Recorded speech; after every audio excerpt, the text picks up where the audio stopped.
tarde, bem-vindos a mais uma edição de Finais de Tarde em Sintonia, segunda-feira, 18 de novembro de 2024. A segunda-feira rima então com sintonia de ataque. Na primeira parte olhamos para os campeonatos da São Paulo de Aveiro e para o Campeonato de Portugal. Na segunda parte iremos olhar para a Liga 3 e para a segunda Liga, também com um olhar para aquilo que aconteceu nas seleções, numa altura em que joga-se também no Sub-21, o amigável entre a Eslováquia e Portugal. Portugal vai perdendo por 1-0 frente à Eslováquia, e também dar essa nota que hoje será um programa mais de balanços, uma vez que lembramos que não houveram competições quer na Liga 3, quer na segunda Liga, quer no Campeonato de Portugal. Foi tempo de repor calendários, mas já lá vamos, já lá iremos. Agora é tempo então de começarmos pela análise desportiva das fins de semana e vamos já ser mais longas àquilo que foram os resultados da 11ª jornada. Começou no sábado com o Relâmpago Gueirense 1, Espinho 1. De ontem vem o Estelo 0, Oliveira Bairro 0, Lobão 3, Avanca 0, Alba 0, Juba Force 0, Canedo 3, Pampilhosa 0, Florgrede 2, Cocujães 1, Recaria de Águeda 2, Ovarense 2, Fiens 0, Esmoriz 2 e o Vasta Alegre 2, Passos de Brandão 1. Vamos então começar, João, por ti, a análise aos resultados e claramente àquilo que está a ser também este primeiro momento do campeonato, quando já estamos a aproximar-nos de um momento, já lá vamos à análise, nós já estamos a aproximar-nos de um momento que para muitos é decisivo, que é quando começa a chegar aqui à altura dos invernos. Ainda não sentimos, foi um bom dia ontem, mas ganhar pontos nesta altura é mais importante que nunca. Boa tarde Filipe, boa tarde ao Jorge e boa tarde aos nossos ouvintes. Eu vou começar de maneira diferente. O comunicado já saiu nas redes sociais, mas muita gente ainda não sabe. Eu, na semana passada, cheguei a acordo para trabalhar ao serviço do Lobão. E, se bem vocês recordam, no início eu tinha tomado a decisão de ficar parado este ano, ou seja, de não entrar em nenhum clube, em nenhum projeto, em nenhuma estrutura. E tinha optado por acompanhar outros campeonatos, porque nós, quando estamos a trabalhar a 100% num clube, o nosso foco é de tal maneira só virado para aquele clube e a gente acaba por se desfocar de outros campeonatos que também têm algum interesse nesses contextos, o caso da Liga 3 e do Campeonato de Portugal. No início da época já me tinham surgido 2 ou 3 convites, só que eu achava que não era o momento de os aceitar. Neste caso, a direção do Lobão acabou por me convencer, acabou por me motivar e houve um conjunto de fatores que me levaram a avançar por este projeto. E eu começo mesmo por destacar esta vontade de toda a estrutura em que eu trabalhasse juntamente com eles. Depois também senti que era um clube com, além de ter boas condições de trabalho para esta realidade, também tinha uma estabilidade financeira que nos dias de hoje não é fácil encontrar nestes clubes que por vezes têm muitas dificuldades. E depois outra coisa que achei muito importante para aceitar o projeto foi olhar para o plantel e ver que é um plantel com muita qualidade. Além disso, tinha lá alguns jogadores que estavam identificados por mim em algumas listas que eu ia desenvolvendo ao longo do campeonato. E pronto, foi tudo um conjunto de fatores que acabaram por me convencer a entrar na estrutura do Lobão. Estou muito satisfeito, foi muito bem recebido. Reparei que o clube tem bastante compromisso e tem bastante ambição naquilo que são os seus objetivos. Falo da parte da estrutura diretiva mesmo, staff, acho que há ali muita organização e capacidade para melhorar ainda mais. E pronto, era um conjunto de fatores e acabei por aceitar.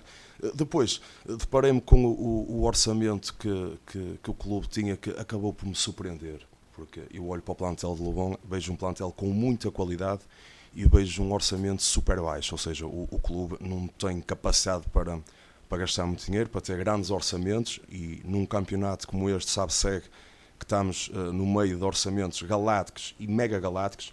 Eu tenho que dar os parabéns à direção de Lobão e também à anterior equipa técnica por ter construído um plantel com tanta qualidade. Eles, na altura que tive as reuniões com o clube, falaram-me dos objetivos a curto e a médio prazo, ou seja, os objetivos do Lobão passam por, numa primeira fase, ganhar alguma estabilidade neste campeonato. O clube tem crescido nos últimos 3, 4 anos, chegou ao maior patamar da Associação de Aveiro. E pronto, o clube pretende nesta fase ganhar alguma estabilidade, mas ir para todos os jogos disputando os 3 pontos, porque o Lobão é um clube com muitos adeptos, é um clube que tem muitos adeptos, talvez a par da Ovarense, Espinho, Paços Brandão. Nós temos poucos clubes neste campeonato com muitos adeptos, e o Lobão é um desses casos. Há 4 ou 5 clubes com muitos adeptos. Temos bons clubes e boas estruturas, mas temos boas estruturas com poucos adeptos. O Lobão não se pode queixar disso. Tem muitos adeptos, o último jogo foi prova disso, tivemos uma boa casa.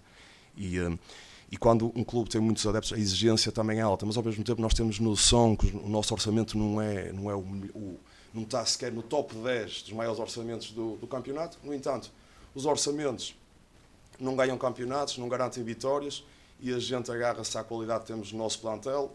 Todo o plantel está a se entregar à causa, estão todos motivados, estão todos comprometidos, e é nessa linha que vamos trabalhar. Dar também a nota que desde a última semana, também esta entrada, falamos na semana passada quem é que seria o assessor Miguel Rapinha no comando técnico do Lobão, já é conhecido, André Canedo. Jorge, não sei se queres dar só aqui uma palavra também a este novo projeto do João. Bem, estamos a dar esta nota aos nossos ouvintes. O João fez parte da nossa equipa e da nossa convivência durante toda esta primeira fase, continuará a fazer parte, como é óbvio, da nossa equipa, sendo que também é importante dar esta nota aos nossos ouvintes, que estaremos aqui a analisar, como sempre, o campeonato segue no seu todo, analisando todas as equipas, todos os clubes, e dando voz e eco àquilo que são os campeonatos da São Paulo e Aveiro, desde a divisão de elite até à segunda divisão, sempre que tivermos espaço e tempo para também abordar esses campeonatos, e também o Campeonato de Portugal. Desculpa, Jorge. Não, sem problemas. Eu acho que a prova evidente do crescimento do Lobão é ver a quantidade de pessoas que abraçam este projeto.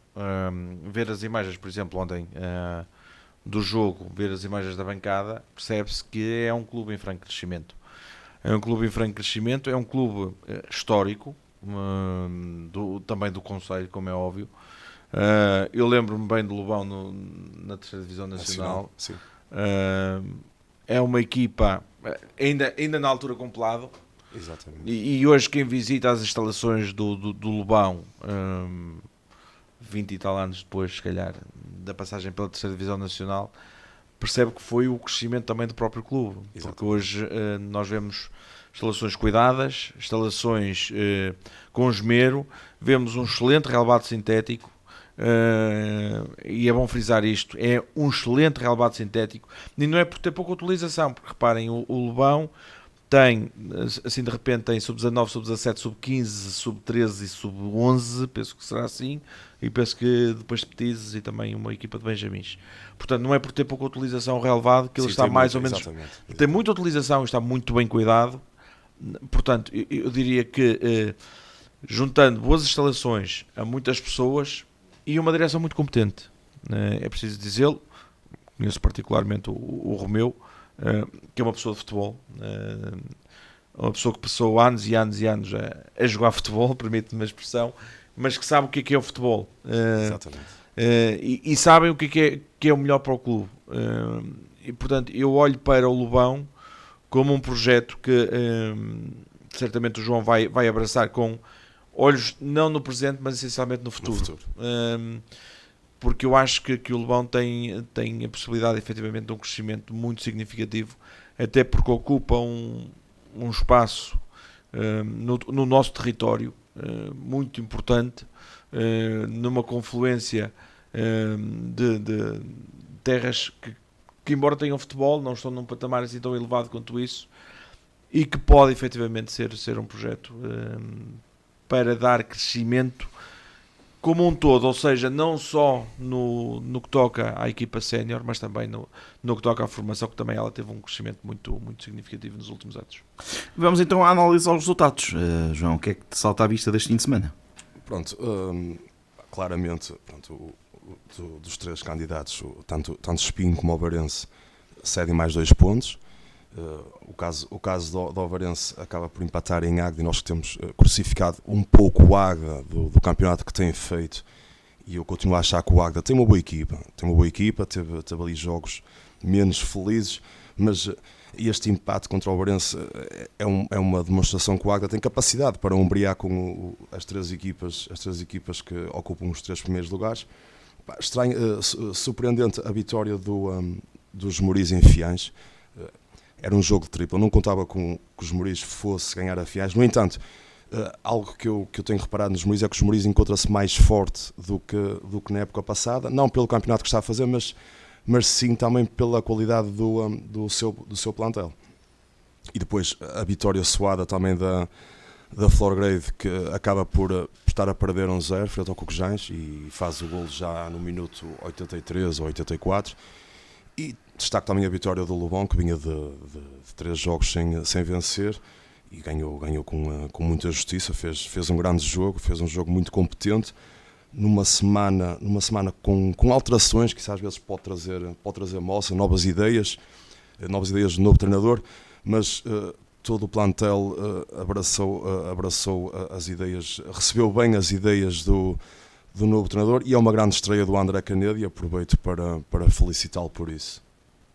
É então a estreia de André Canedo, ao leme da equipa do Lobão, que marca também esta semana. E, por sentido contrário, Jorge, temos aqui, não querendo, como é óbvio, enviesar a tua análise, mas tivemos em direto ontem as declarações de Cajó, depois da derrota em Canedo, que iria falar com os responsáveis do clube.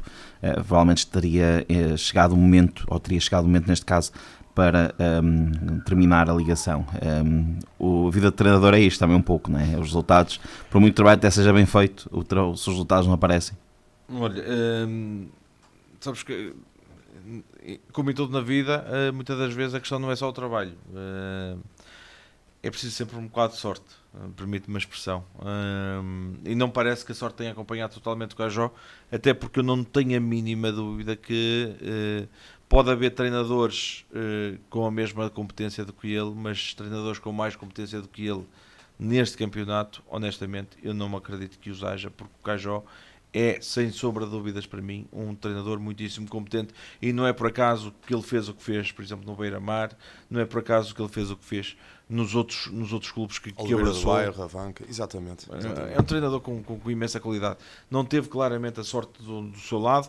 É verdade também, nós sabemos que o Pampilhosa é um clube muito sui generis, é um clube que normalmente apresenta projetos sólidos, mas é um projeto que mas é um clube que tem algumas bases algo deficitárias, nomeadamente na questão público, na questão adeptos, também na questão do enraizar dos jogadores com o próprio clube. Ou seja, não há ali um sentimento de ligação ao clube. Sim. Propriamente dito por parte dos jogadores. E isso, quer queiramos, quer não, torna sempre as coisas um bocadinho mais complicadas. É óbvio que me podem dizer, mas se calhar muitos jogadores do Alvarense não têm sentido tanta ligação quanto isso, ou do Espinho, ou da Florgrade. Verdade, ok, eu acredito que sim, mas as qualidades também, a qualidade depois individual de uns e de outros também é diferente. Agora, o Cajó provavelmente acabará ou não por sair, depois é uma notícia ainda a confirmar-se, mas não me parece que se possa ser posto em causa claramente a qualidade do Cajó, e não me espantará que muito rapidamente possa voltar ao ativo neste campeonato de SAPSEC, porque é um treinador com imensa qualidade. Já agora que já estamos a falar de treinadores que saíram e treinadores que entraram, permite-me olhar aqui para um resultado e destacar claramente a derrota de Fiães com a equipa dos Moris. O Ricardo Pinheiro entrou muito bem, mas o que é certo é que o balão que rapidamente encheu, rapidamente também se começa a esvaziar. É óbvio que a culpa não era só de Miguel Oliveira. Exatamente. É óbvio que a culpa não é só do Ricardo Pinheiro. Eu acho que as culpas são distribuídas um bocadinho por toda a gente. Claro. Porque chegámos ao fim e percebemos que se calhar o plantel não é, a meu ver, assim tão conclusivo quanto isso para um campeonato destes. Eu acho que é um plantel um bocadinho deficitário, tendo em conta o que é o campeonato de SAPSEC. E já nem falo em questão de ambições, já não estou a dizer que Fiães deveria lutar para subir, não é essa a questão. É mesmo para uma questão de manutenção, parece-me que o plantel é muito resbés Campo de Ourique, como se costuma dizer. Ou seja, tem ali 11, 12 jogadores, ok, mas depois, quando olhas para o banco e queres mexer, as soluções não são assim tão boas quanto isso. E num campeonato destes, isso é muito complicado. e está a sofrer do mesmo mal que, por exemplo, está a sofrer com o Cojães e outras equipas mais, como o próprio Oliveira do Bairro. E o que é certo é que começas a olhar para a classificação e o Fiennes começa-se a afundar na tabela. É verdade que ainda não está assim tantos pontos quanto isso da manutenção, mas olhas Já para vamos à classificação, mas está em último, neste caso, Fiennes, Pampilhós e Cojães com 6 pontos. Mas olhas em termos do que é o percurso, por exemplo, dos jogos em casa, e percebes que a equipa de Fiennes já desperdiçou muitíssimos pontos. E num campeonato deste género, não fazer pontos em casa é muito complicado. E normalmente o Bolhão até acabava por ser um terreno em que o Fiennes tomava bastantes pontos e não o está a conseguir fazer. E é aí que eu digo que vejo com algum fator de preocupação estes resultados. Já agora, dar-te duas ou três linhas, o que me pareceu que foi este fim de semana. Foi uma vitória em toda a linha para a equipa da Florgrade, que viu toda a gente que estava mais próxima a afastar-se. Porque o Espinho empata. Um excelente resultado do Relâmpago Nogueirense. Exatamente. O Obarense empata em Águeda e a própria Joforce acaba por empatar em Albergaria.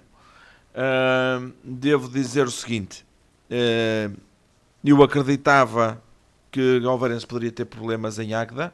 Acreditava, efetivamente. Poderia haver ali problemas, porque o Águeda, embora esteja em queda, não deixa de ter excelentes executantes. Exatamente.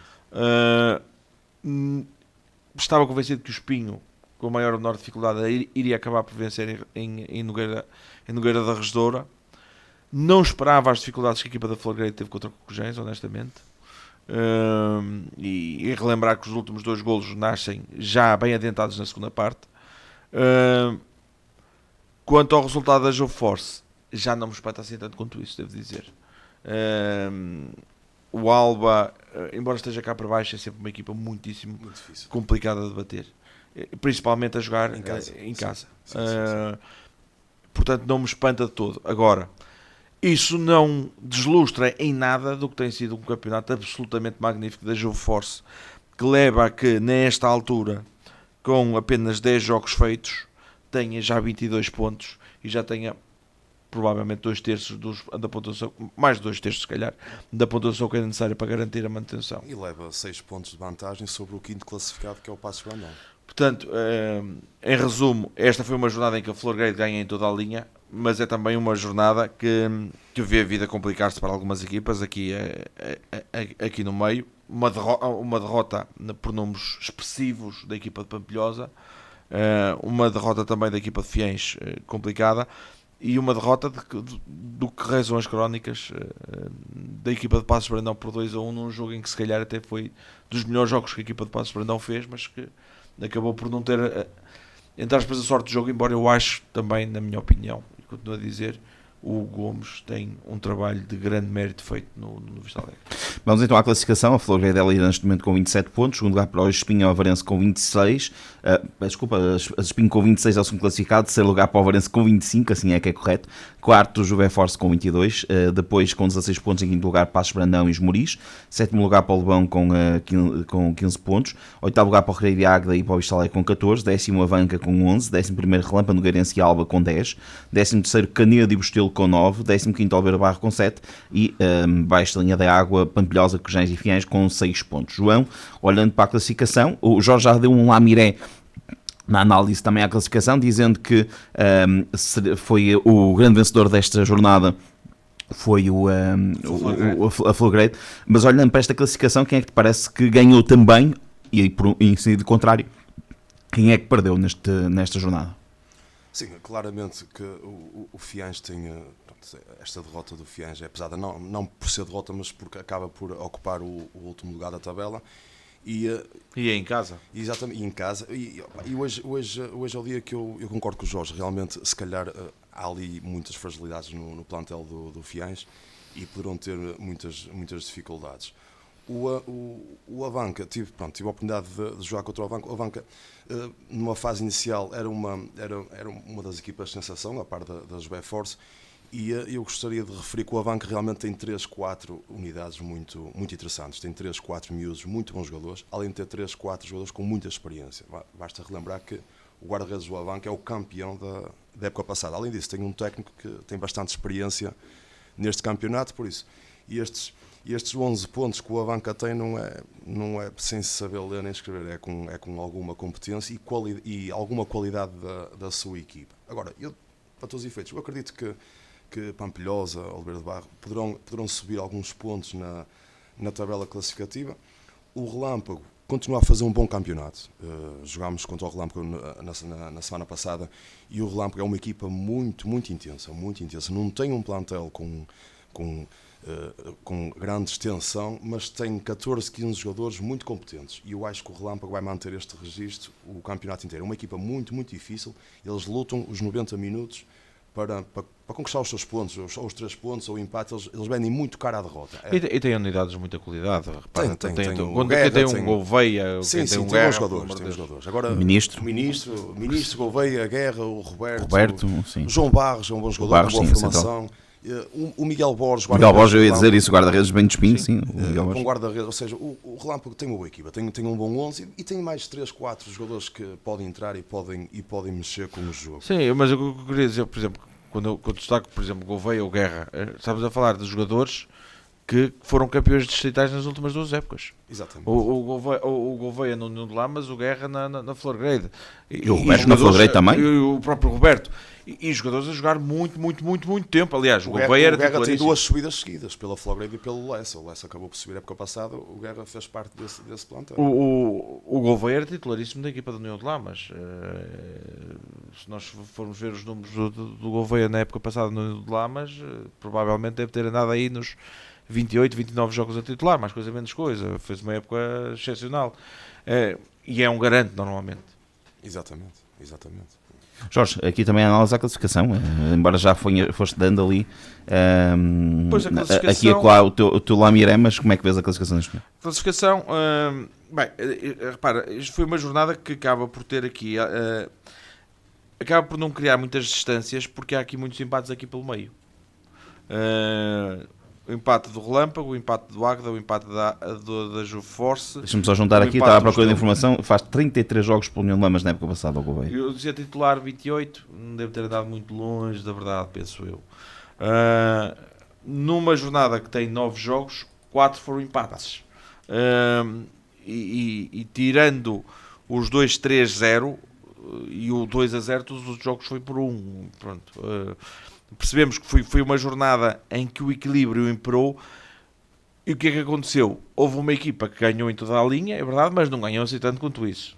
Atenção, abre aqui uma distância que não é nem pouco mais ou menos definitiva. Tem 1 ponto para o Espinho, 2 pontos para o Alvarense. Agora, cá para baixo as coisas começam a ficar um bocadinho mais esquisitas. 3 equipas já com 6 pontos. Mesmo o próprio Oliveira do Bairro com 7 pontos, o Canedo com 9, o Bostelo com 9. As coisas não estão fáceis. Do 18º até ao 10º são 5 pontos. Portanto, aqui nós já vamos fazer a análise ao aumento da classificação do Campeonato de Portugal. Aqui o que parece este ano é que à partida Beira-Mar e União de Lamas não estarão em vias de descer. Portanto, o que fará com que deixam apenas 3 equipas este ano no Subsec. Sim, as minhas contas são claramente com 3 equipas a descer. Não tenho grandes dúvidas disso. Também não tenho dúvidas. Agora, há aqui um pormenor. São só 5 pontos e queiramos ou não, ontem cumpriu-se 1/3 do campeonato. Grosso modo, falta uma jornada para se cumprir 1/3 do campeonato. Embora estejamos à 11ª jornada, mas a verdade é que são 10 jogos só. Mas, já podes considerar, o 1/3 do campeonato é esta aqui, basicamente. É 1/3 do campeonato e nós olhamos e percebemos que para saltar do último para um tranquilo 10º lugar, em teoria, tranquilo, são 5 pontos. Nada de especial. São 2 jogos. 2 jogos resolvem o problema. Portanto, há muito equilíbrio cá por baixo. É uma grande decalagem claramente já formada dos 3, 4 primeiros para os restantes. Do 4º para o 5º já vão 6 pontos. Portanto, já começa a ser uma diferença muito significativa. Mas há aqui uma curiosidade. É o seguinte: nós vemos agora o Espinho empatar em Nogueira da Regedora e vemos o Alvarense empatar em Águeda. nós vemos a Flowgrade com muitas dificuldades para ganhar ao Cocujães. Ou seja, aqueles bichos papões que a gente via antes de começar o campeonato já não começam a ser tão papões. Ou seja, mas deveriam não ser. Eu acho que deveriam ser. Deveriam ser, porque é enorme a discrepância de orçamentos entre estas 3 equipas. Os orçamentos não ganham jogos, é verdade, mas ajudam um pedaço grande. E o que é que acontece? É que as outras equipas, teoricamente mais frágeis, já acreditam que podem pontuar contra estas equipas. E o campeonato começa a mudar de registro, porque depois estas equipas de baixo têm que somar pontos obrigatoriamente, e depois há a janela de transferências, as equipas reforçam-se, as equipas mudam treinadores, algumas ficam mais fortes, outras ficam mais frágeis, mas isto poderá mudar muito nos últimos 2/3 do campeonato. E até porque temos aqui equipas na equação que nós sabemos que são muito dadas a transferências, porque até por via do que é o seu projeto de desportivo. Nós sabemos que de uma semana para a outra podem aparecer 3, 4 jogadores novos com relativa facilidade. Claro que sim. Permite-me só dar aqui uma nota, é relativamente público, quer a Vanca, quer Canedo, estão à espera da janela de transferências para inscrever alguns jogadores que vêm acrescentar, dito pelas próprias estruturas. O Luís Miguel já disse várias vezes também, ainda ontem voltou a dizer que está à espera de poder inscrever alguns jogadores que podem ser importantes para a manobra do Vanca, e sabemos que em Canedo também há alguns jogadores que neste momento estão a treinar que foram impedidos de serem inscritos, ou não conseguiram ser inscritos na primeira janela e irão entrar agora na segunda janela. E repara, tu lanças estes nomes à equação e tu olhas aqui e olhas para algumas equipas que estão aqui no meio deste emaranhado e percebes que há equipas aqui com muita qualidade. O Oliveira do Bairro tem qualidade para muito mais, o Pampilhosa tem qualidade para muito mais, o Fiães expectavelmente terá que crescer bastante mais. E começas a olhar, e depois aquelas contas que eu fazia da equipa do Bustelo, que dizia assim, está a fazer um bom campeonato, pois, mas o Bustelo eu não estou a ver depois ali chegar a dezembro e poder ir buscar 3 ou 4 jogadores. Poder pode, mas depois tem que sair para entrar. Vamos ver o que é que vai dar. Agora, eu, por exemplo, hoje estava a olhar para o 11 do Bustelo e olhava para lá e dizia assim, quantos destes é que são mais que sub-23? É uma equipa muito novinha. Muito nova. Repara, o Pascoal o ano passado estava a jogar Campeonato Nacional de Sub-19, segunda divisão, Campeonato Nacional de Sub-19, titular do Campeonato SAPSEG. Há muitos jogadores que chegam a esta passagem do Campeonato Nacional de Sub-19 e depois para conseguir às vezes um lugar numa equipa da primeira divisão distrital já é um 31. Conheço relativamente bem o Pascoal, acho que tem imensa qualidade, mas a verdade é que nós olhamos e percebemos que há aqui alguns projetos que, tendo apostado no crescimento do jogador, há outros projetos que, efetivamente, por via do que é uma maior flexibilidade em termos de ajuste de plantel, podem, efetivamente, complicar a vida a muito boa gente que anda aqui no meio. Claro que sim. Permite-me só, antes de irmos então ao lançamento da próxima jornada do Campeonato SAPSEG, dizer que nesta altura os Sub-21 já deram a volta, neste momento Eslováquia 1, Portugal 2. A Eslováquia está a jogar com 10. Sim, a Eslováquia reduzida a 10. E temos já o 11 também de Portugal, que irá alinhar com José Sá, Tomás Araújo, Renato Veiga, Nuno Mendes, Nelson Semedo, Vitinha, João Neves, Otávio, João Cancelo, João Félix e Rafael Leão. Aqui também para informar os nossos ouvintes daquilo que está a acontecer também nos campeonatos, neste caso na seleção nacional. Vamos então à próxima jornada, que teremos aqui alguns jogos bem interessantes, mas peço agora sim a vossa opinião. Teremos o Avanca Vista Alegre, Cocujães Canedo, Passos Brandão Fiães, Pampilhosa Relâmpago Nogueirense, Oliveira do Bairro Alba, Esmoriz Bustelo, Espinho Lobão, Alvarense Flowgrade e o Juba Force Recreio de Águeda. Jorge, começo por ti agora. Poderá ser a jornada do campeonato, ou uma das jornadas do campeonato, deste próximo domingo? Não tenho muitas dúvidas disso. Não tenho muitas dúvidas que será de uma das jornadas mais interessantes deste campeonato. Repara, Juba Force com Águeda, duas equipas fortíssimas. Depois tens um Alvarense Flowgrade, acho que não é preciso dizer muito. O próprio Espinho a receber o Lobão, sendo com tudo o que irá envolver este jogo e até o que é o passado recente destas duas equipas. E permite-me aqui ainda juntar um outro jogo à equação, que é o Passo Brandão Fiéis, que é um derby concelhio. Portanto, se não é uma das principais jornadas deste campeonato, anda lá perto. anda lá perto, e eu acho que vai ser uma jornada que pode trazer aqui coisas importantes. Repara, outra coisa que não seja o Varense, por exemplo, somar pontos contra a Florgrade, pode pôr as coisas complicadas para a equipa do Varense. Imagina que a Florgrade, e quando eu digo somar pontos, é pelo menos empatar. Imagina que a Florgrade conseguia vencer em Ovar. Não digo que seja impossível. Eu acho que é jogo claramente tripla. Eu não arrisco num resultado que seja, neste caso. Mas, claramente, se a Florgrade vencer em Ovar, tu percebes que disto aqui já 5 pontos na tabela classificativa. 5 pontos num campeonato destes começa a ser um bocadinho de... É muito ponto. Se bem que se lembrarmos, mais ou menos por esta altura, o ano passado, o Varense levava esses pontos de vantagem. Portanto, ainda há muito campeonato. Mas os projetos são diferentes. Os projetos de um ano para o outro são muito diferentes. A margem de erro destes 3 candidatos é mínima. Aliás, eu até diria mais. Eu acho que estes candidatos, pelo menos um deles, eu acredito que não estava à espera de ter perdido já tantos pontos nestes 10 primeiros jogos. Mas isso... Falas de algo em concreto? Ovarense.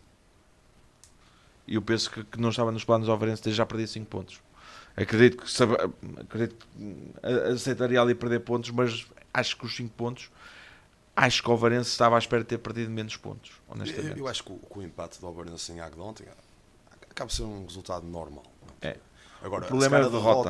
A derrota em Passo Random, acho que deixou ali algumas... É aí que me parece que as contas saem um bocadinho fora do contexto. Eu sei o que vai na cabeça deles. Eu já estive naqueles contextos, em equipas que lutavam para a subdivisão, e sei o que vai na cabeça dos jogadores.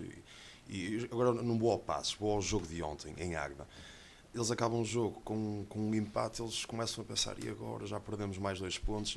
Embora eles tiveram a perder 2-1, né? Portanto, sim. Acaba de ser aqui um jogo, a tónica, aquele gol do inevitável Tica, pode trazer uma tónica diferente ou não, é uma questão.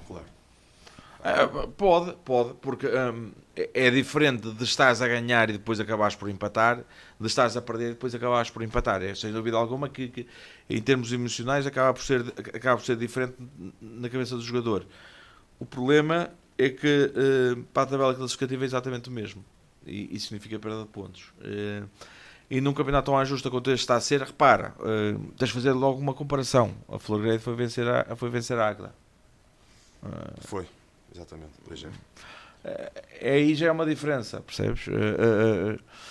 O problema é que nestas realidades, isto é a quinta divisão do país, há jogadores que não têm capacidade mental para saber gerir as coisas. E por exemplo, o caso, não estou a dizer que tenha sido o caso, mas por exemplo, ao Varense, eles são claramente uns candidatos a subir divisão. E eles olham para o dia anterior em que um dos candidatos empata o jogo. Os jogadores do Ovarense, vamos fazer o nosso, vamos ganhar, a ansiedade começa a apoderar-se deles, e isso às vezes traz dissabores. Não estou a dizer que tenha sido o caso. Embora até marcam cedo, eles marcam logo ali aos 5, 6 minutos. Exatamente, conseguem o mais difícil, não é arrancar em vantagem, mas acabam por não conseguir gerir as coisas e acabam por empatar o jogo.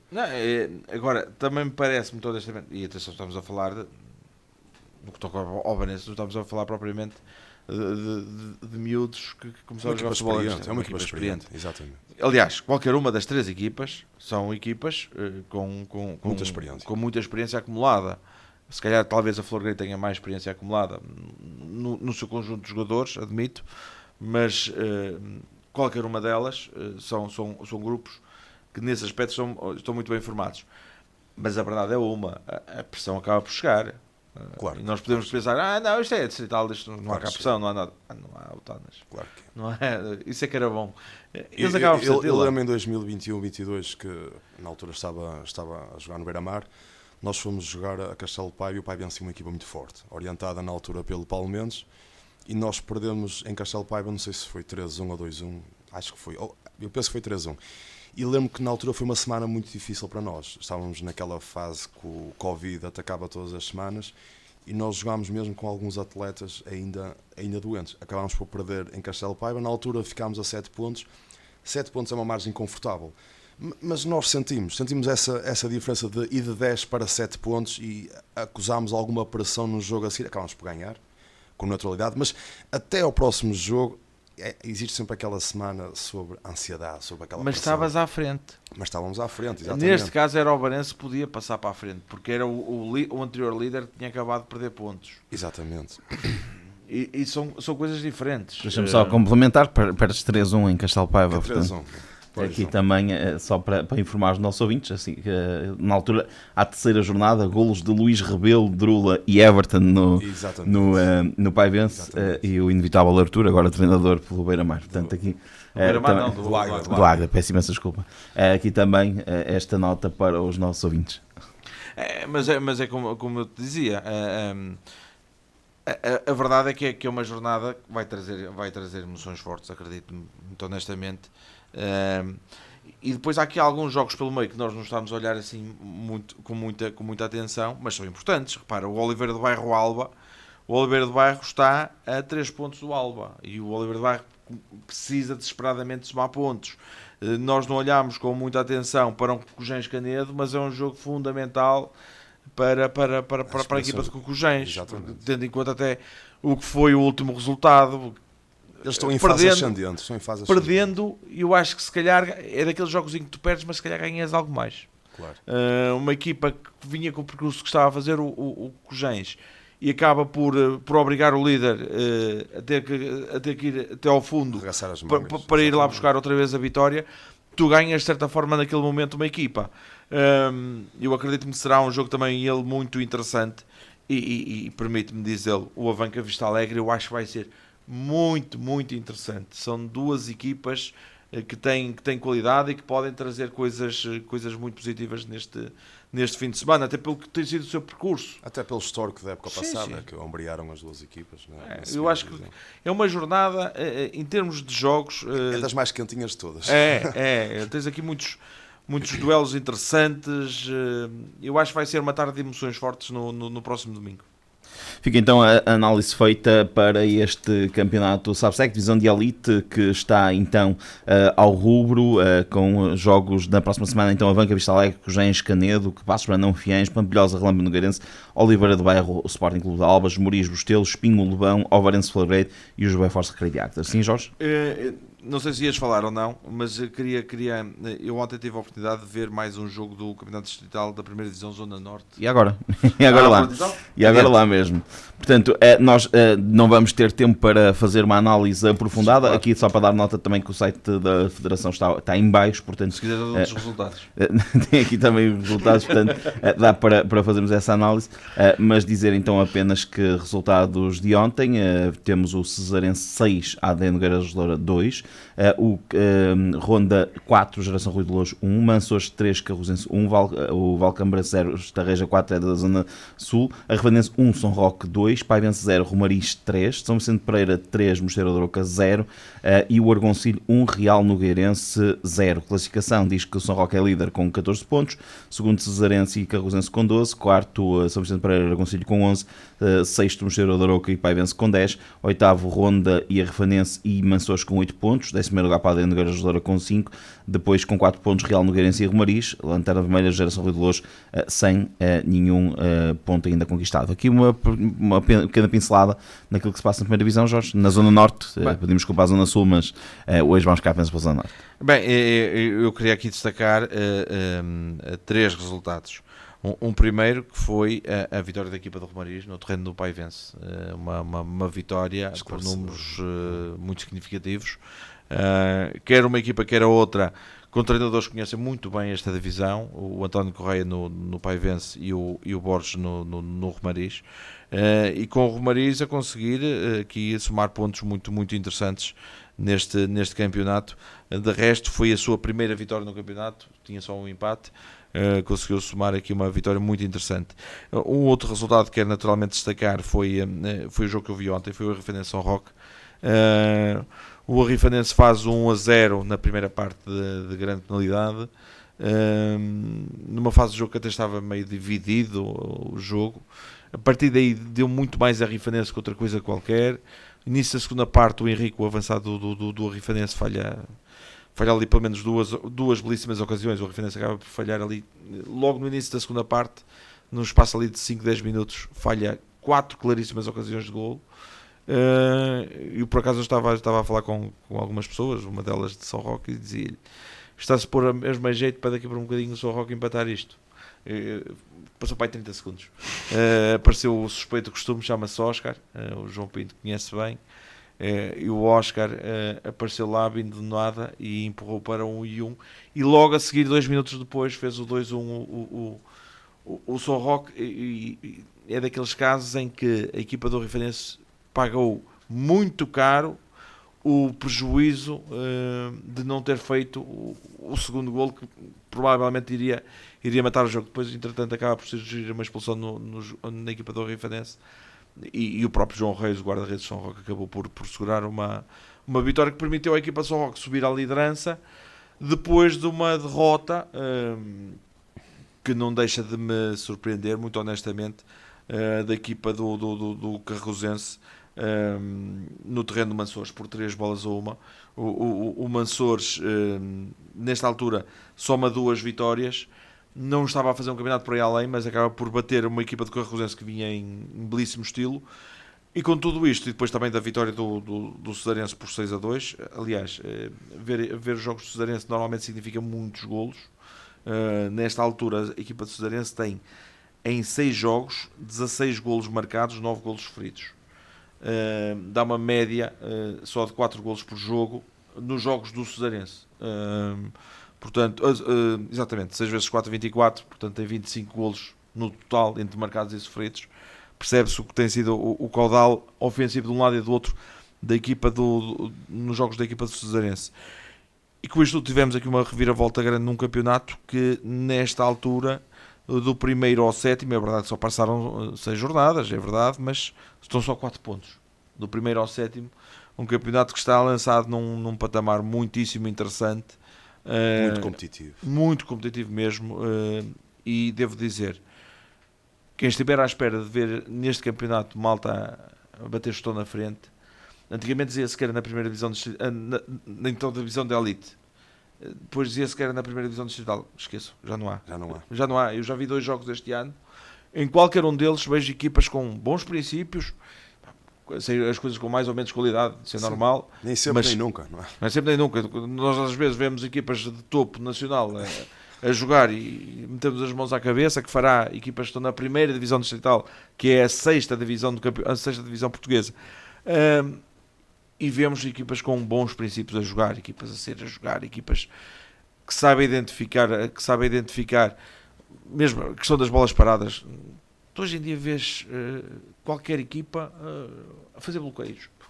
Isto há uns anos atrás era impensável, era a bola lá em cima e era a ver quem é que saltava mais alto. O futebol evoluiu muito. Muito.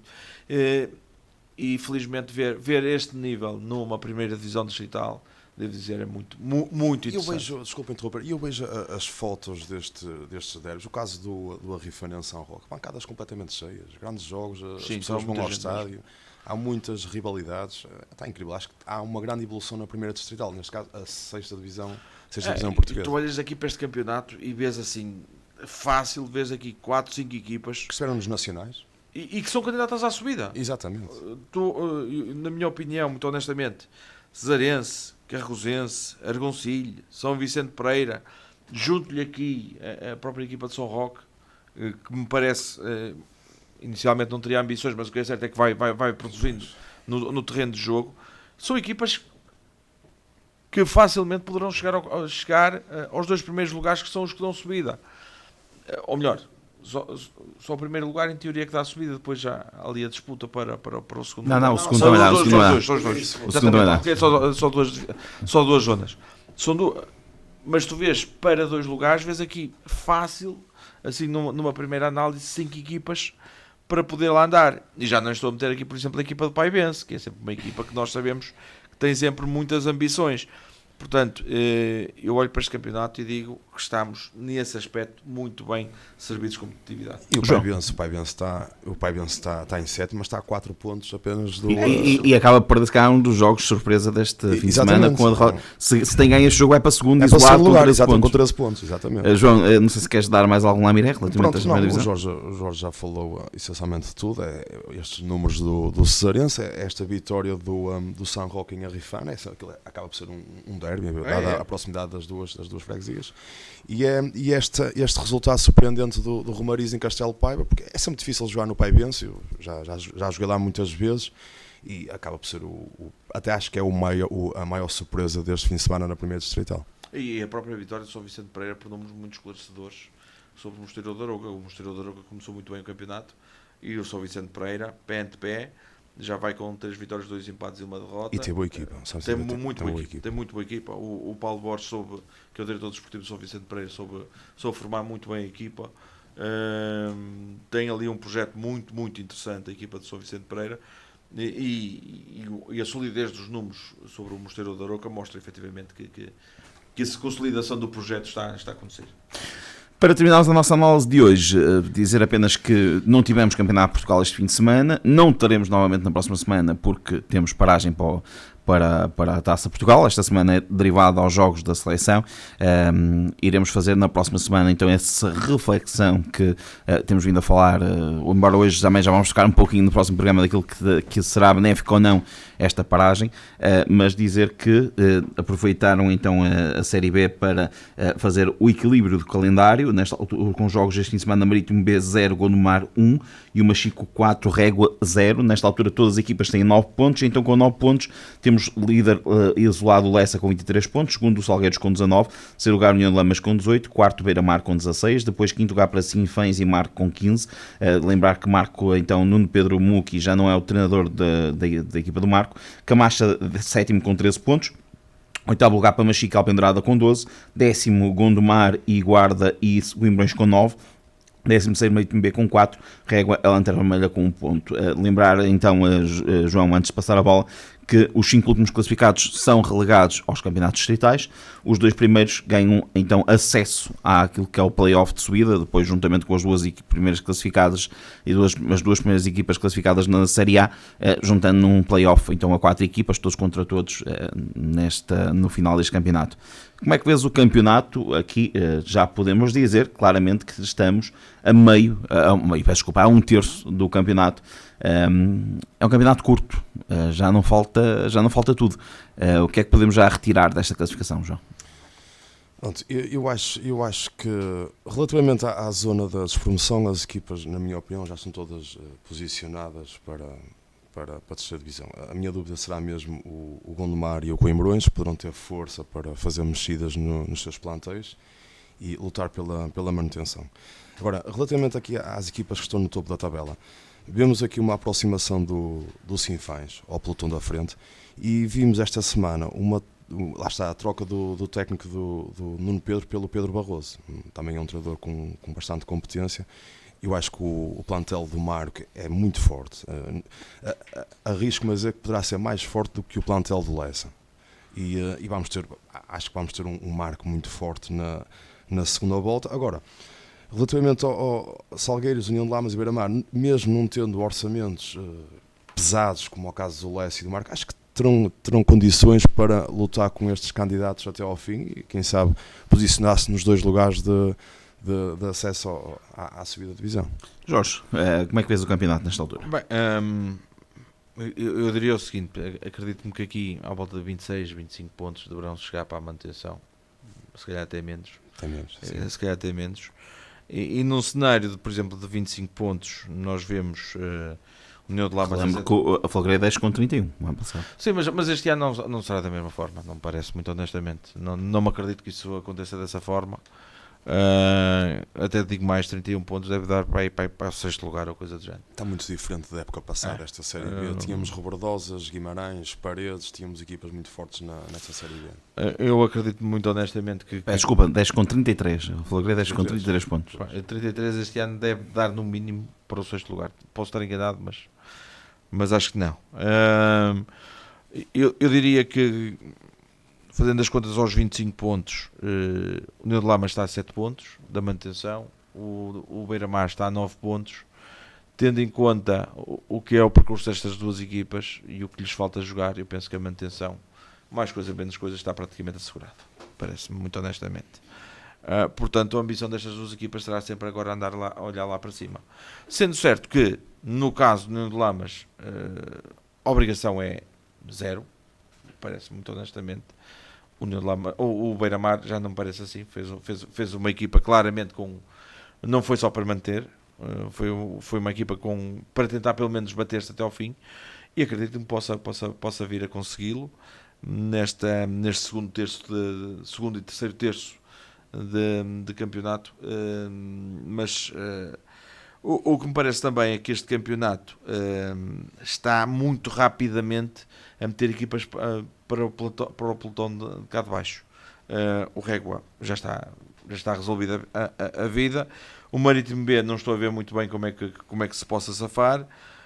Daqui para a frente vai ser ali uma luta grande entre Coimbrões, Guarda, Gondomar, e depois ali eventualmente Alpendurada e Machico. Eventualmente também o Camacha. Daí para a frente eu não me acredito. Mas o Camacha, eu acho que o Camacha irá fazer um bom campeonato, tem muito boa equipa. Pois, admito que sim. Agora, o que eu digo é Marco, Sinfãs, Beira-Mar, União de Lamas, Salgueiros e Lessa. Essas equipas estarão, na minha opinião, a salvo de qualquer percalço. Sendo certo que quem tiver mais unhas é que vai tocar melhor a guitarra até o final do campeonato. Acho que vamos ter eu aposto que estas equipas para dentro, a nível interno, há uma ambição muito grande em subir divisão, porque são clubes que têm muitos adeptos e a exigência é máxima. E, embora passem a mensagem para fora que pronto, o nosso objetivo esta época é manutenção. Permitam-me só dar aqui um ponto de contacto, da mesma forma que falávamos há pouco, que são 5 pontos do último classificado para o 10º no SABSEG.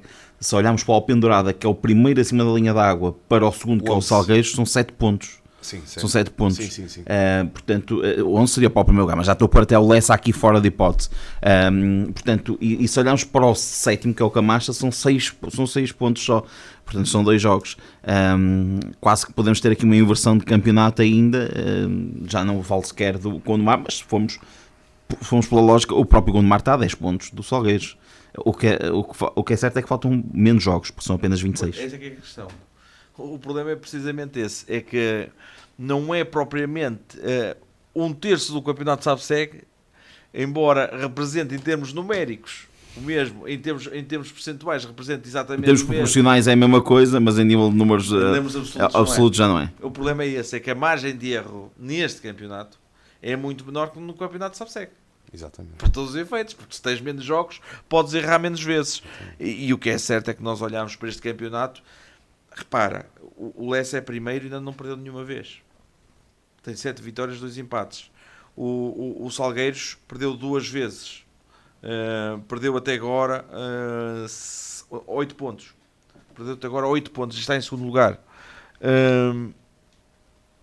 E num campeonato que me parece, muito honestamente, ter equipas mais equilibradas, provavelmente do que falámos no campeonato SABSEG, nomeadamente no que aponta ao terço superior da tabela. Aquelas 6 equipas que eu dizia que estão mais ou menos resolvidas, eu em termos de valores, é verdade que o Lessa, o Marco, eventualmente o próprio Sinfãs têm equipas muito sólidas, mas eu olho para a equipa do União de Lamas e eu vejo uma equipa com muitíssima ambição. Eu vejo uma equipa de Beira-Mar, uma equipa que tem jogadores de enorme craveira.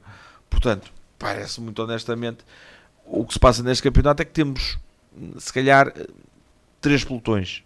Temos o pelotão da frente, com 6 equipas muito fortes.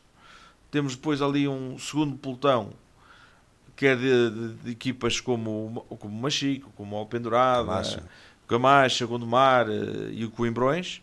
E o próprio Guarda, e depois tens um último pelotão, Marítimo B, Régua e afins, por aí afora. Basicamente Marítimo B e Régua claramente já não contam muito para o Totobola. Agora, há uma coisa que eu devo alertar. Era uma curiosidade, bastava-me abrir aqui para ter a certeza, mas eu tenho a ideia que o União de Lamas a ter ido foi uma vez à Madeira, para já. E esse é um fator, por exemplo, importante. Eu acho que não foi nenhuma vez. Vou confirmar, mas acho que não foi. E esse é um fator importante. Recebeu o Marítimo B. Eu acho que esse é um fator que pode ser muito determinante. Porque, repara, eu não sei como é que o União de Lamas vai planificar as viagens. Elas forem o ideal dos ideais, se vai jogar à Madeira. Vai ao Marítimo B a 26 de janeiro. vai depois ao Machico a 2 de março e vai à Camacha a 6 de abril. São só as 3 viagens, ok. E são todas, ainda estão todas para vir. Mas já vem numa altura em que o campeonato já pode estar mais ou menos decidido. Sim, pelo menos para a manutenção. É que a questão aqui, repara, Tirando a saída ao Marítimo B, que eu janeiro. não sei como é que as viagens estão a ser planificadas, mas o ideal é, se vais jogar à Madeira no domingo, o ideal é chegares lá no sábado, de preferência até de manhã. Mas hoje em dia as equipas não conseguem fazer isso. Pois, o problema é precisamente esse. E é aí que entra o fator orçamento. Pois. Quem tiver maior capacidade orçamental e conseguir fazer isso, vai fazer toda a diferença neste campeonato. Não tenho a mínima dúvida disso. Porque tu chegares à Madeira no próprio dia de jogo, elas não matam, mas moem. Por muito rápida que seja a viagem. Eu já passei por isso, eu já cheguei uma vez às 4 da manhã para jogar no dia a seguir às 3 ou às 4. Já cheguei às 4 da manhã. Tu até podes sair no dia às 8 da manhã e chegar lá às 9. Okay? Não é a mesma coisa. Não é a mesma coisa. Menos horas de sono e a viagem. São logo duas coisas. E o fator de stress, a aterragem e tudo o resto. Não. E depois tens um embate grande, que é a diferença da questão da umidade. A umidade faz logo toda a diferença. Em termos de temperatura, mas também a nível do que é a própria transpiração do jogador. A chamada rarefação do ar. Já tive ocasiões em que viajava para a Madeira para jogar lá e a gente ia na véspera para fazer ainda um treino antes do jogo. Aquele Exatamente. treino, o meinho, uma bola parada, umas saídas. Sim. 20, 30 minutos só para a gente ambientar só. Às vezes um passeio clima. só. Até um passeio. Agora, já tive situações em que cheguei lá às 4 da manhã e não foi só uma vez, já foram várias vezes, por isso. E olhando aqui para esta Série B, eu acho que só 2 equipas é que conseguem fazer isso financeiramente. 2 não, 3. Marco, Lessa e Beira-Mar. Não estou a ver o Salgueiros a fazer isto, sinceramente. Acho que financeiramente o Salgueiros não atravessa a melhor fase da história do clube. São poucas equipas que conseguem fazer isso. E esse pode ser um fator que pode ser muito, muito, muito importante. Muito, muito importante. Isso vale muito. E depois também outro fator que pode ser importante, repara, uma coisa é jogar ao Parque Silva Matos, outra coisa é receber o Coimbrões em casa, por exemplo. É uma diferença muito grande. É uma diferença muito significativa. Só quem já lá esteve naquele campo é que percebe a diferença que é uma coisa e outra. É muito diferente de ir já à Guarda do que jogares em casa. Eu joguei 10 vezes no Coimbrões, só ganhei uma. E em casa, joguei várias vezes contra o Coimbrões por várias equipas e ganhei sempre. É muito diferente. É muito diferente. É um ambiente muito sui generis e que te traz problemas normalmente.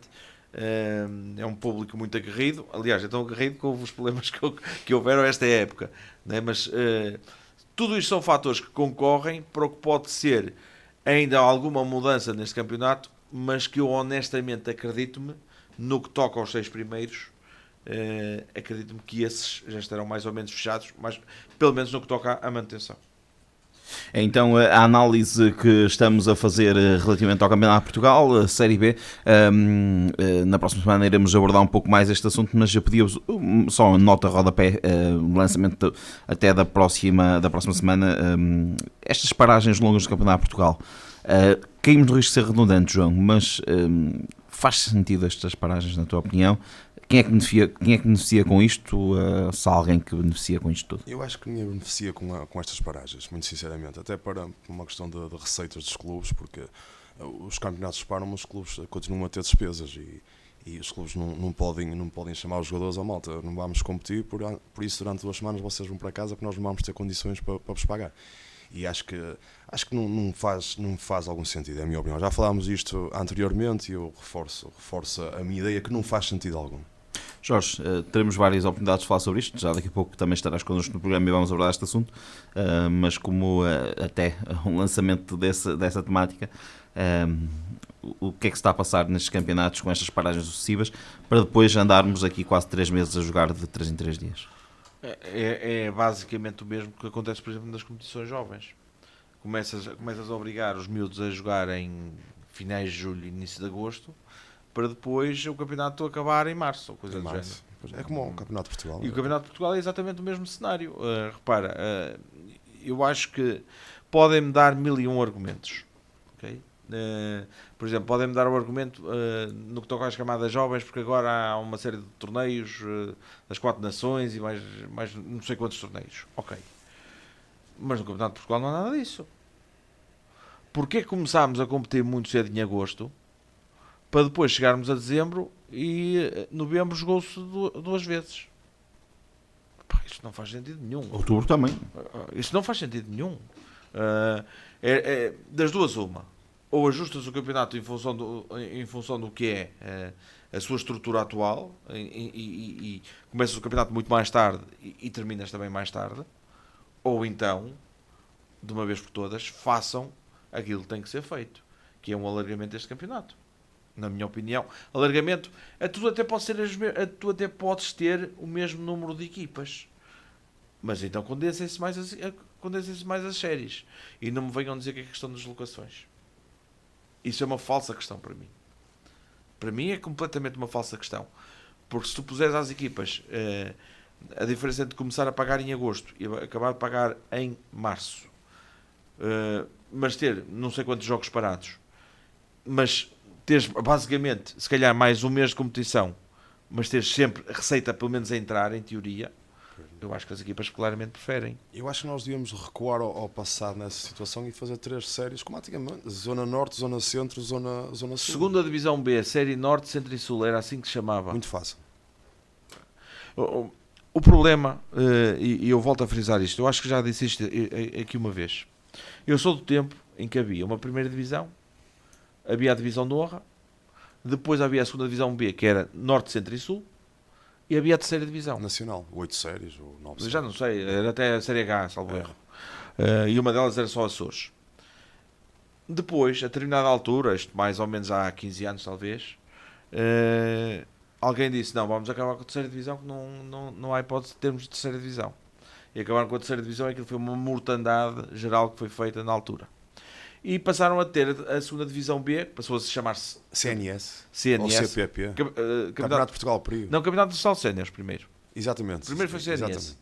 Passou para CNS, passaram a ser, salvo erro, 4 séries. Eram.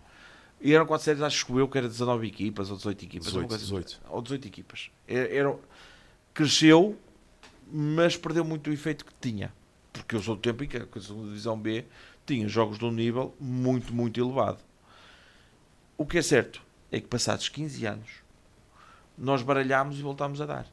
Porquê? Porque criámos a Liga 3